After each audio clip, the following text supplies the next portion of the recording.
The M1 MacBook Air, 1 year later. Is it still worth it? Let's talk about it. What's going on YouTube? Mike here with another video, and this video I want to talk about the M1 MacBook Air. I've had this for a tad over a year now, so this is my 1 year later. Is it still worth it? At this time, we're about 1 week away from Christmas, and folks are probably still doing some last minute Christmas shopping and wondering, hey, should I get this or should I wait for the upcoming MacBook Air, which will come sometime in 2022 with the M2 chip?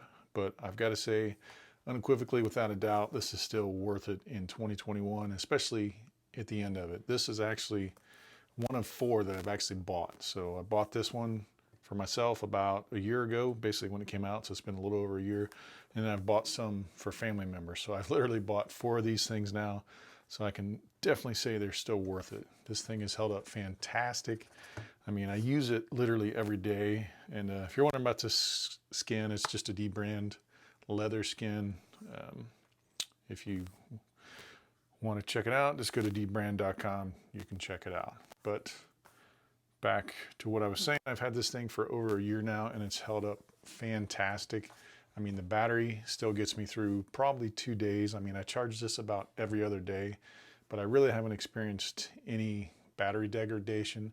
Now, again, since I've had it a year, it may have decreased by 1%, a couple percent at the most, but not enough where I've actually noticed it. So it's held up really well, and I can definitely recommend this late in 2021. Currently, these are on sale at Best Buy for $200 off. If you go to Amazon, you can get it for $100 off. And again, the sales are changing weekly, so when you watch this video, it may not be on sale at Best Buy or Amazon, but I'll post a Amazon affiliate link, and you can check it out and see what the current prices are on there.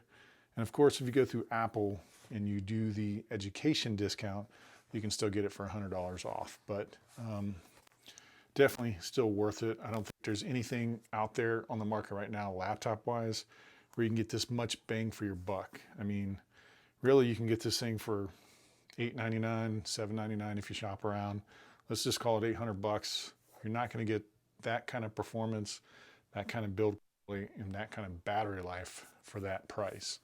I mean, there's been literally thousands of videos on the M1 chip, so we all know how great it is. And it's just, you know, the hype was actually real for the first time on this particular computer. And along with performance, battery life is the second largest benefit of having this computer. I mean, where else can you get 10 hours of battery life for this price to have this performance? Unfortunately, Microsoft can't touch it. I'm a really big fan of the Microsoft Surface laptops, but just you compare the cost of that to the cost of this, then you look at the performance and especially the battery life, and unfortunately, they can't touch it. I mean, I still honestly prefer Windows over Mac OS, but when it comes to this hardware, this particular computer, I hands down will recommend it. So really, this is a pretty simple video. Like I said, I've had this for over a year. It's held up wonderfully. I use it literally every day, and I plan on keeping this for, you know, as long as it lasts. I mean, once I'm done with this, I'll probably just hand it down to one of my kids, but it's been a fantastic computer. Definitely worth the money. All right, so now obviously this isn't a perfect device. I mean, there's some things that they can improve. Hopefully they will in the next gen. My biggest complaint, again, along with my initial review, which I'll try and post a link to, it's got 2 Thunderbolt ports, which I have no issue with. I just wish they would put one on either side because, you know, depending on where your wall socket's at, it would be nice to have the option to have it on either side instead of having to have the cord reach around. So I don't really have an issue with 2 ports. I just wish there was one on either side. And to be honest with you, that's really the only improvement. Now the design obviously feels a little dated, but I still like it. I mean, it's that classic wedge design that you get with the MacBook Airs. Would be nice if they could have had a light up Apple logo, which that's probably never going to happen. But the keyboard on this, the typing is still fantastic. No issues with it. Like I said, I've had it for over a year and I haven't had any issues with the keyboard getting any kind of debris and messing up, which was an issue with some of the earlier designs of the Apple keyboard. But again, I haven't had any issues with this. The durability has been great. I've actually dropped this at least 2 or 3 times from my desk on accident, and no issues, no damage. So it's held up extremely well.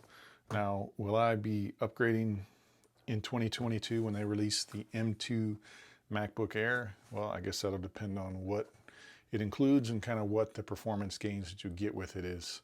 So with Apple, they do have really good trade-ins if you trade in an Apple laptop to get a new Apple laptop.